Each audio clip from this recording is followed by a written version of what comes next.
Sur la commune de Saint-Pardoux-l'Ortigier, à 2 pas du village, au cœur de la Corrèze, un dojo, dans la plus pure tradition japonaise.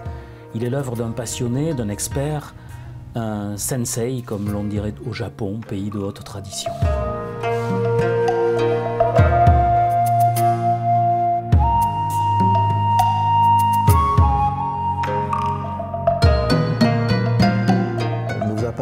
Notre académie, celle que j'ai fondée en 1995, appartient à la plus ancienne et la plus prestigieuse association japonaise d'arts martiaux, la Dai Nippon Botokukai. J'en fais partie depuis 2000 et maintenant j'en suis le responsable national. Mes grades, je les ai passés un peu partout dans le monde, puisque en France, ce n'était pas possible. Comment dire, nous sommes inscrits à l'ambassade, nous sommes reconnus comme association franco-japonaise au niveau de l'ambassade du Japon. L'inauguration a été faite par le ministre chargé de la culture et du développement culturel du Japon à l'ambassade.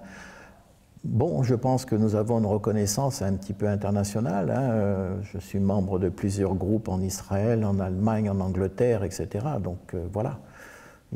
Mais ici, c'est différent, c'est notre petit coin de vie.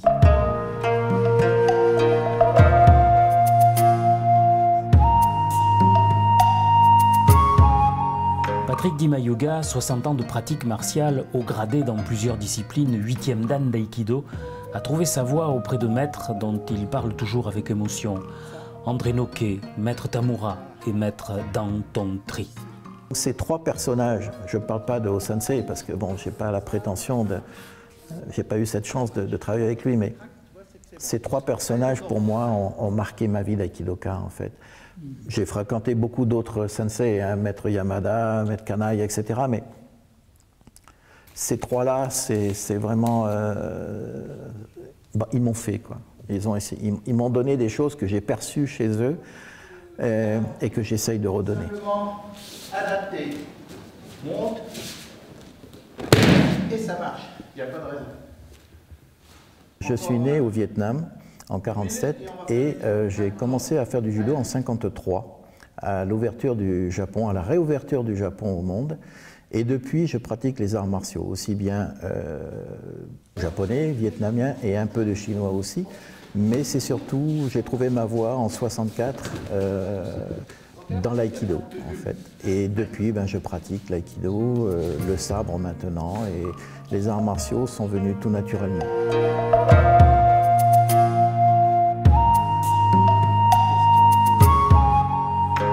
Ancien militaire ayant terminé sa carrière à l'école de Tulle, Patrick Dimayuga a décidé de construire son dojo en Corrèze parce qu'il a aimé ce pays. Il n'a pas connu maître Ueshiba, le créateur de l'aïkido, mais un stage de 3 semaines avec maître Tamura dans les années 60-70 l'a marqué pour la vie.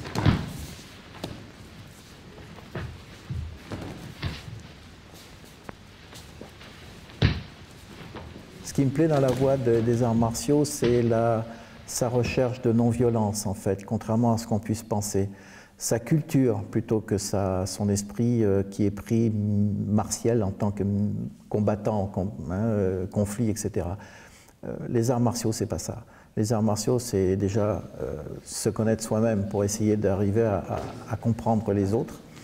Et mon but à moi, c'est d'essayer de faire comprendre à mes élèves qu'en fait, c'est pas essayer de progresser soi-même qui est important, c'est faire progresser l'autre. Ça, là, ça marche pas. Donc, avant qu'il fasse ça, au moment que tu sens ça saisit, Shin, Gi, Tai. Shin, c'est l'esprit, Gi, c'est la technique, Tai, le corps. Les 3 valeurs sur lesquelles on peut s'appuyer pour devenir un être parfait, c'est la voie étroite, suivie par les pratiquants d'arts martiaux, bien loin de ce qui se passe aujourd'hui. Je suis un ancien champion de judo du sud-est asiatique dans ma fédération, qui était la Tanshinkai. C'est vrai qu'on en a besoin au départ, peut-être quand on est gamin, quand on essaye de voir ce que nous valons. Mais en fait, on passe à côté de quelque chose. Et ce quelque chose, je ne l'ai découvert qu'il y a peu de temps, en fait. Il y a peut-être 20 ans, 25 ans. Et c'est depuis que le but peut-être de tout ancien, toute personne ancienne qui pratique les arts martiaux depuis longtemps, c'est de bâtir ce dojo, où qu'il soit. En fin de compte, le monde est un dojo, mais il s'agit peut-être de le prendre à un autre petit niveau, de façon à essayer de mettre une première pierre quelque part, et en espérant que ça permettra aux autres de progresser.